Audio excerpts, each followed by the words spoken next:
And Mr. Rajasanga, do you want to introduce the topic of discussion?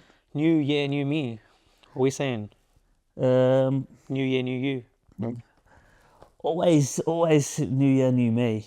But obviously, I hate the idea of a new person, because it's a new year. Personally speaking, I think this idea, I don't know if it's this idea that you're going to become a new person just because it's a new year is an illusion. well, I think it's a very big illusion, personally speaking. I don't think it's people becoming a new person. I think they're trying to become a better person. So people make goals to kind of improve on the version they were previously. Of course, I feel that is, but wouldn't you say that if you truly want to change as an individual, you don't need to wait for a moment in time? You have 365 days. You know, people right now, so say if they're struggling right now with their health, they'll be like, oh, I'm going to get on a diet in the new year. Well, why don't you change that right now? Yeah. I don't see the idea of actually waiting for a specific moment in time. You're actually better off kind of changing tomorrow. Do you know what I mean? Like instead of I'll start in the new year. That's kind of a bit of a But why do you think we actually do that? Do you think that is the illusion of time just gives us that kind of it's a new year, then I can reset? But for most people, even for me personally speaking, when I've done this in the past, January goes by, February goes by, you're pretty motivated, you're pretty going, and then by the time March comes around, yep. you forget your goals, you kind Yeah. of fall off here, and you've forgotten everything that you wanted to do essentially. But I think that going back to the illusion of time, it's about delaying that.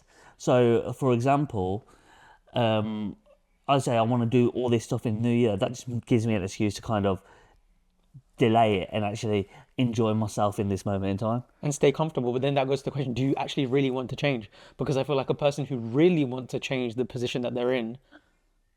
Will change immediately. Yes, no, that is very true. But yeah, no.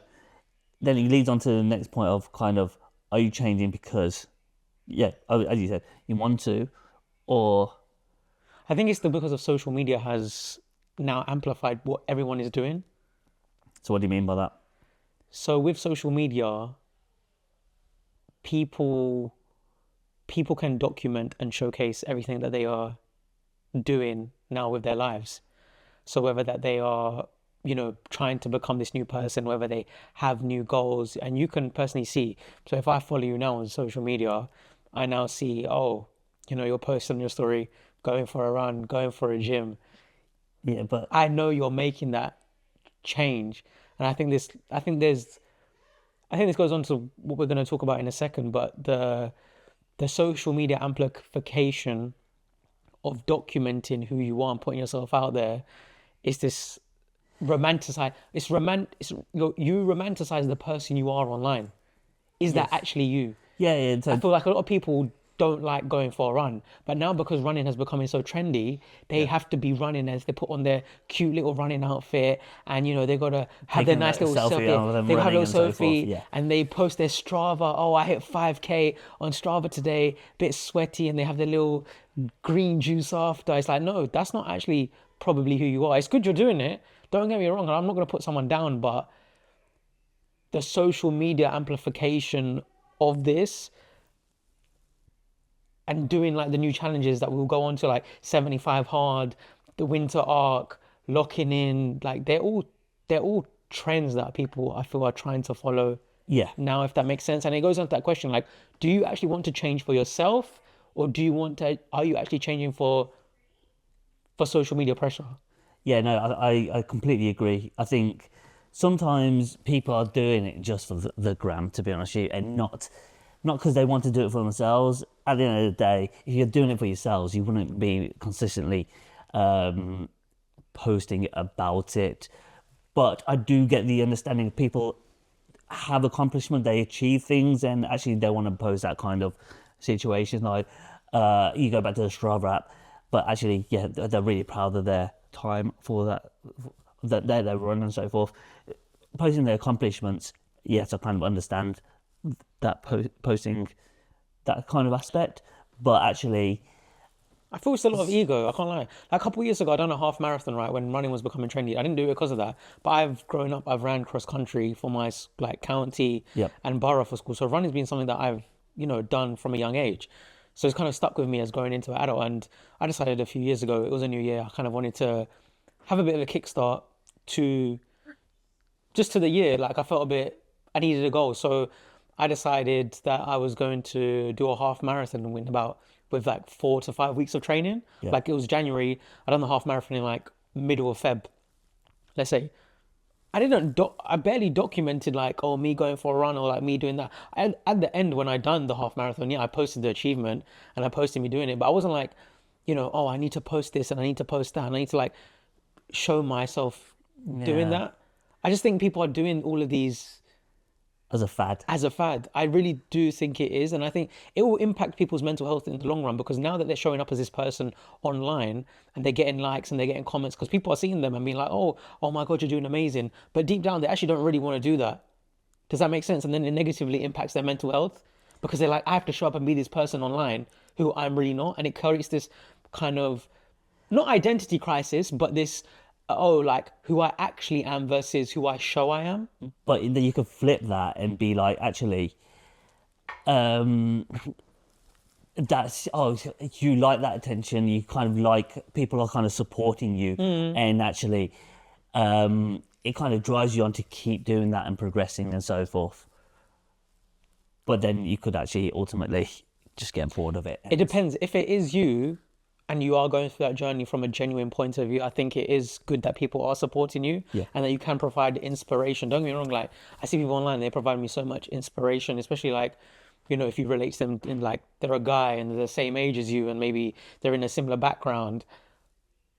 But at the same time, you see people doing things and it just feels very, Forced. yeah, it feels very forced. It feels authentic. You think, and you look at their pages maybe 2, 3 months down the line, and it's like, oh, wasn't you a runner like a couple months ago? Wasn't you Yeah. like going to the gym or like, oh, you're starting again at the gym? And it's just like Yeah. it's very. You Yeah, can post what you want. yeah, but it's yeah. I'm trying to think of times where I've actually made that New Year's resolution. I've actually stuck to it. There are actually things I do consistently well. Is like something I've just kind of decided to do one day and be like, actually, I need to make this change in my life for the better. Do you know what I mean? So it's like, for example, regularly going to the gym. I didn't actually make that as a New Year's resolution. It was like just kind of something I kind of built up and built a habit of. But you've embedded it into your life. Yes, You making it a realize the lifestyle. benefits of that. You didn't think, oh, just because it's a new year, I need to jump that. on it. It's something that's embedded actually within your life. And I guess this begs the question of when people do make these changes, and maybe when you have, if you've set goals at the beginning of the year, going from a place of being at level 0 to level 100. Yep. So like some people, like even I've been a victim of this in the past where I'm crawling whether it comes to going to the gym. For example, let's say as an example, I go to the gym very inconsistently. I go to the gym once a week if so. But the new year comes around and I'm going to be there 5, 6 days a week. I'm going to having the perfect diet. I'm going to be hitting 160 grams of protein. Let's say now I'm 20% body fat. I'm going to get into, 10% body fat by the end of February and I'm going to be doing my cardio. I'm going from level 0 to level 100. Yeah, you're That's setting yeah, yourself up for failure and people don't realize you it. can't do that consistently. Basically, if you can do that consistently, hats off to you. But sometimes you need to ensure that you still have a lifestyle. Make these changes that fit your lifestyle as well. So, for example, me at this moment in time, I would love to go to the gym 5 times a week, but that doesn't fit my lifestyle. Like I aim for 3 times a week. Like literally makes it easy for me. Push, pull, lower, train all the muscle groups, and 3 times a week out, 3 times out of 7, that's actually realistic for me, and the lifestyle I live.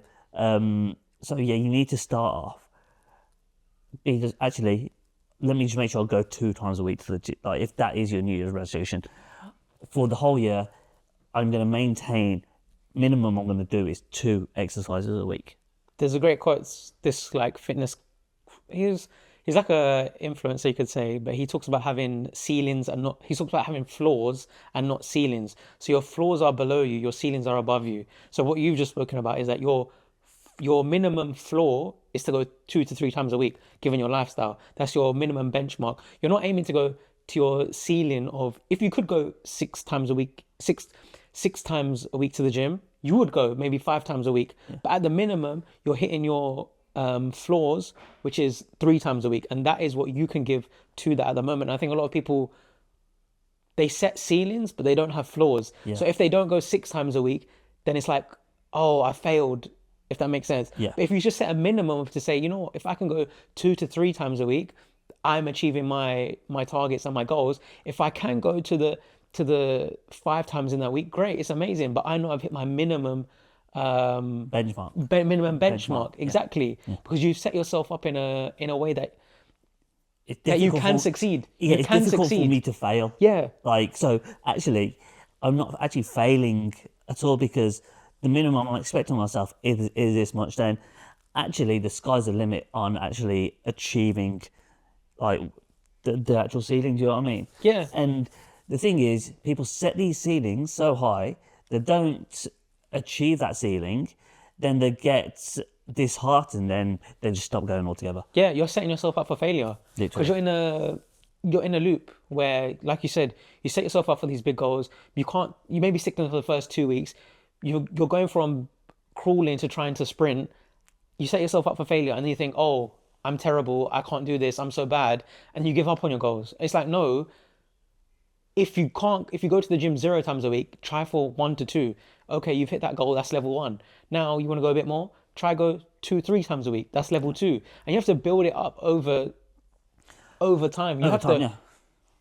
you have to walk before you can run. Essentially, is the way I see it. But the other thing is, you need to, life always changes, so you need to adapt to that situation as well. So, for example, yeah, I can go to, at this moment in time, I can achieve going 3 times a week.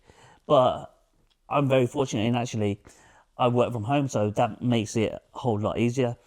But from next year, I'm going to have to be in the office a lot more, right? So that means I still need to achieve those 3 times a week, but it's going to be more difficult to do. So actually, how can I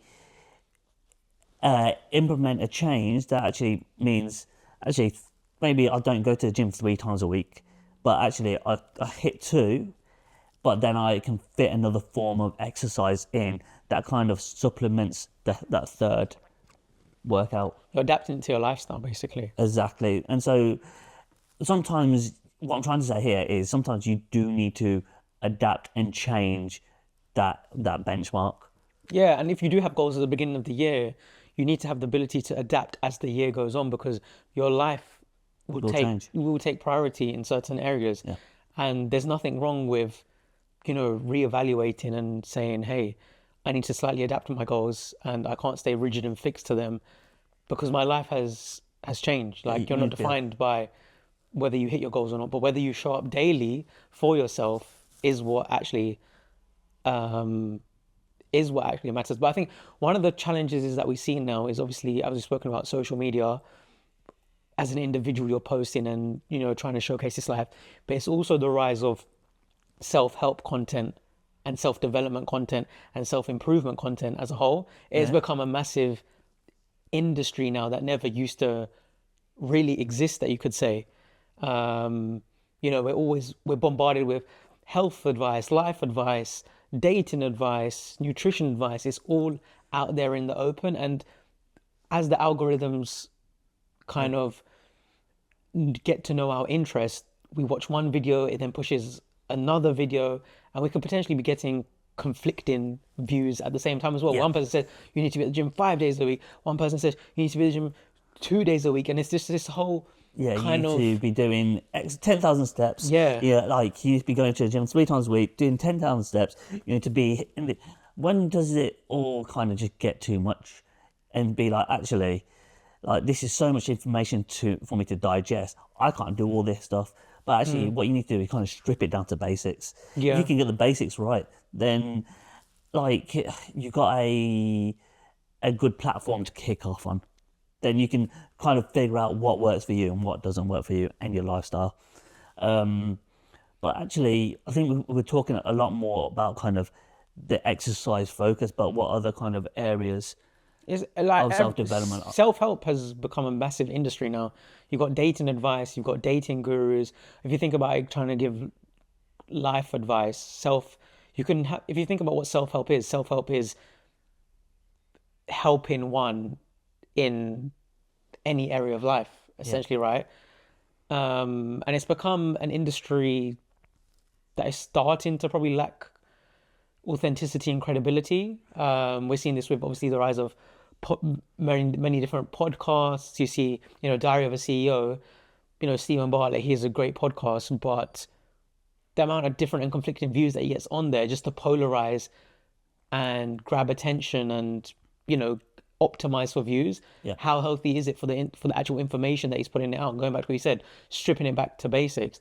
For men, you kind of hear in the manosphere of, oh, wake up at this time, have a cold shower, meditate, journal, doing all of these things. It's like, where does it, Yeah, where, where does it stop? it's all just mental masturbation. What was- It's just like you're mentally masturbating yourself about watching all this content and doing all this content. It's just like, where's the actual line in terms of watching it all and actually Making live progression. and making progression in life? Because the thing about dopamine is that you can watch all this content. It can make you feel like you're making progress of the optimal routine, the optimal morning, the optimal evening, the optimal daily schedule. But then that tricks your mind into thinking you're doing the work, but you're actually not.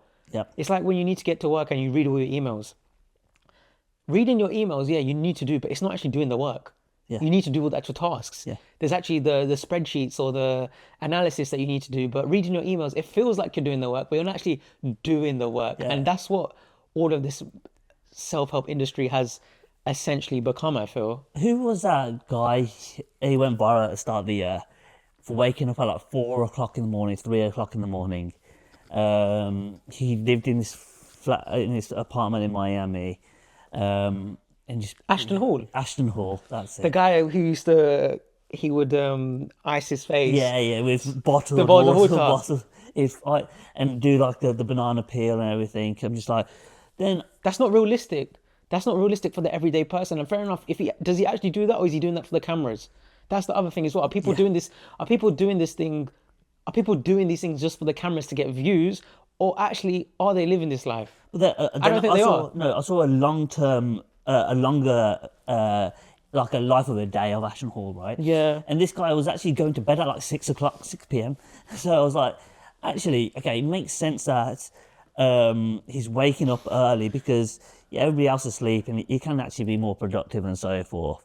But actually, then you're getting ready for bed at 6 o'clock, 7 o'clock, going to bed for 7, to wake up at 3 p.m. so you still get your 8-9 hours sleeping. But actually, that's not realistic for me. I don't get, if I'm going to the office, I won't get home from work till 6, 7 o'clock. Even when I'm at home, I'm literally finishing work at 5, half 5, and I need to eat dinner and so forth. So actually, people are viewing his lifestyle and being like, to be successful, you need to be up at 3 o'clock in the morning. Yeah. But actually, at the end of the day, he's still spending basically the same amount of hours that, Yeah. but he's just starting earlier.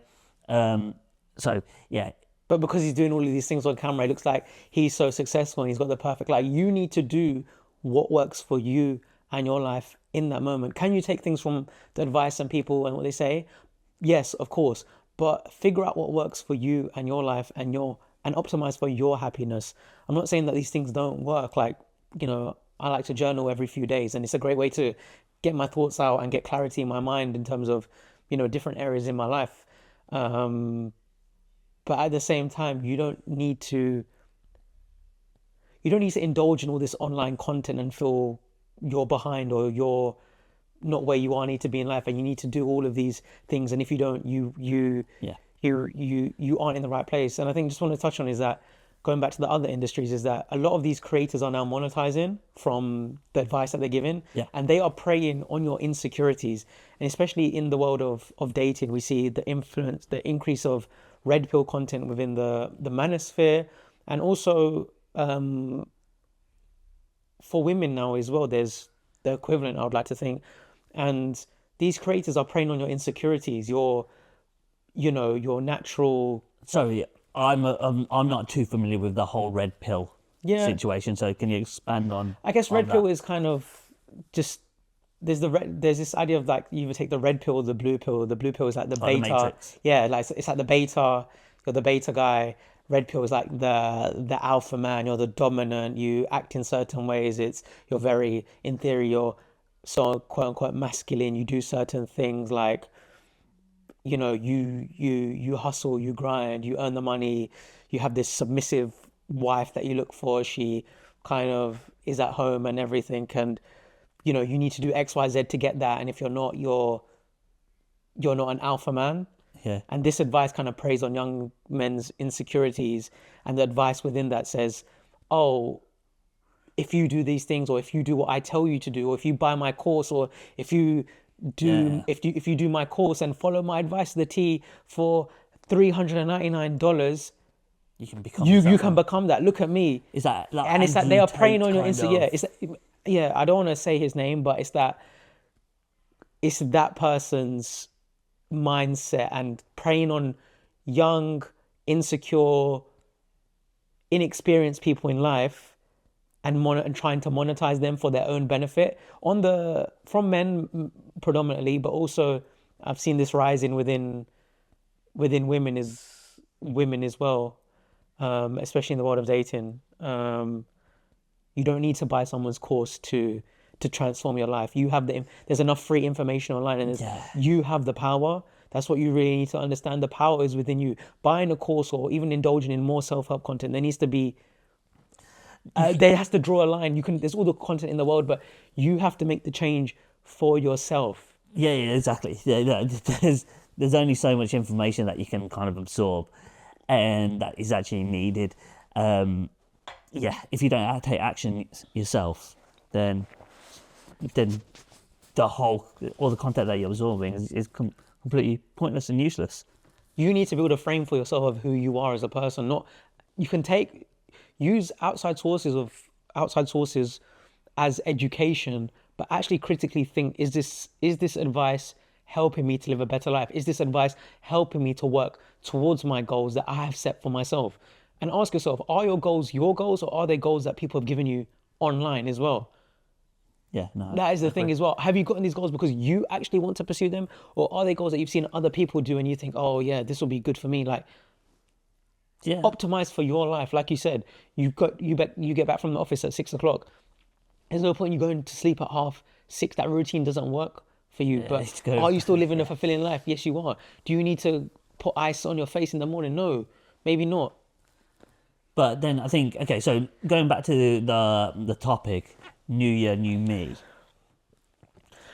I think it's actually quite important sometimes it is nice to make a goal for the year, though. Do you know what I mean? Yeah, of course. Like, actually, in 2026, maybe, I haven't actually really thought much about 2026, to be honest with you. But maybe people want to like pick up, learn a new instrument and so forth. But so do you kind of have any ideas of what you want to achieve in 2026? Me personally, Yes. I think the main thing for me is my health. This year, obviously, I injured my knee. Yep. So yeah, I tore multiple ligaments in my knee, had to have surgery. So I've been off my feet for most of the year. And even now, like, my immune system has been a bit shit. So for me, that's just naturally a priority that I want to take care of. Yeah. Obviously, I turned 30 this year. So I think not age is coming into play, but I'm more mindful of my body as a whole. And I really, really, really want to prioritize that. I had fitness goals for this year. Like, I wanted to run a few more half marathons. I wanted to run them in different European cities. So I want to get back on that path with my health in terms of getting my knee to the capacity that it was. That's the priority. Yeah. running maybe a half marathon if I can get to that place at the end of the year, and also the fitness goals in terms of visually looking a certain way, not in a, what's the word? Not in a, what's that word? I've forgotten the word. Not in a vain way that I want to have like massive muscles and a six pack, but I do want to Comfortable in your be own body. comfortable. Like haven't been able to exercise as much as I have, and I have, put on a bit of weight, so, and lost a bit of muscle. So I want to be at a physical place where I feel happy. That is the main priority for me, being honest. And then obviously we've got other areas. Starting a new job in February to settle down into that. Congratulations. Thank you. And obviously with that, I want to try save a certain amount of money Yep. as well from that.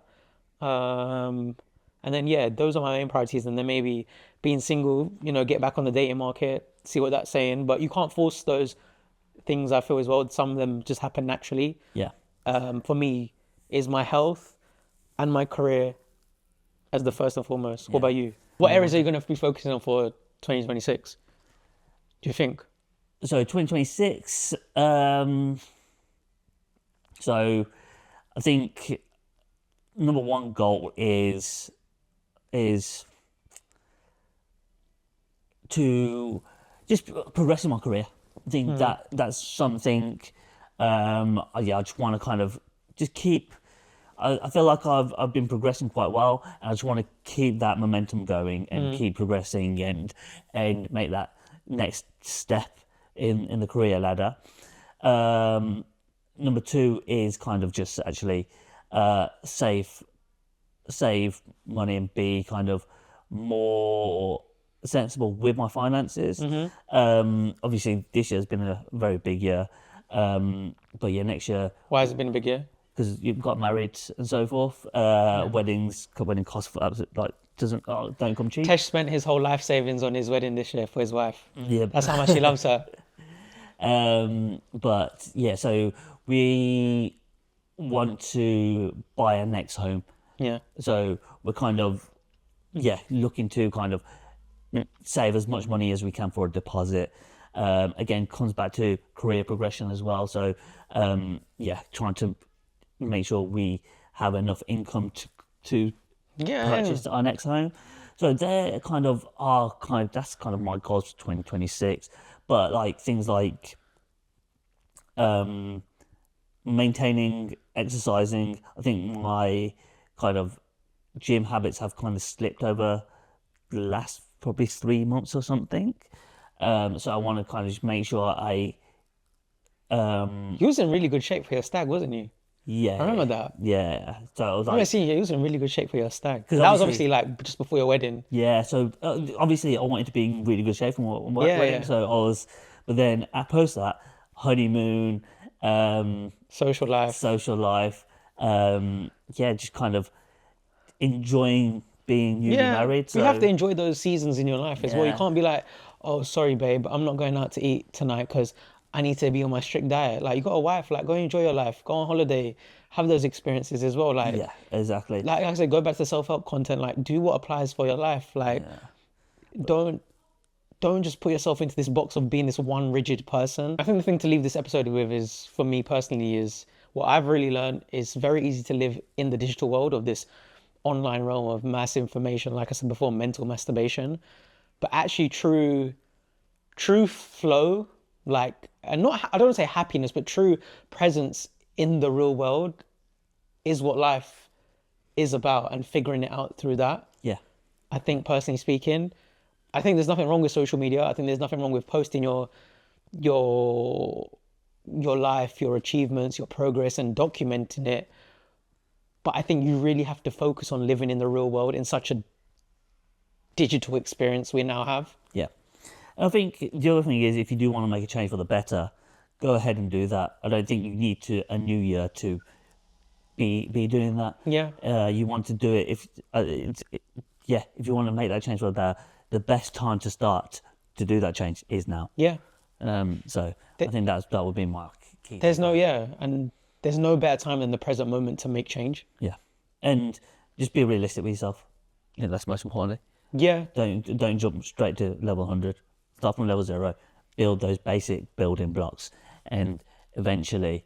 It's not going to happen overnight, but yeah, and doing small incremental steps throughout the year will make you achieve those goals. There's nothing wrong with having the ambition and direction of where you want to be. Say if you want to be a millionaire, but if you have zero in your bank account right now and you set the target of being a millionaire by the end of the year, it's a bit unrealistic. Like it could happen, but set yourself the target of having 5,000 in your bank account first before having the 1 million, if that makes sense. Like you said, those incremental steps are going to make it a lot easier, and see it as a game where you need to just level up one level at a time, because when you feel so far from your goals, it can be so hard to continue working on them. Yeah. So say if you're not seeing progress and you want to be a millionaire, it's going to be way easier to give up when all you need is 1,000 in your bank account and you have zero, if that makes sense. You're not going to get from 0 to 1 million overnight. It's going to be those small steps. And the internet is a lie. Don't believe everything you see on the internet, I'm telling you, because people are faking it. Yeah.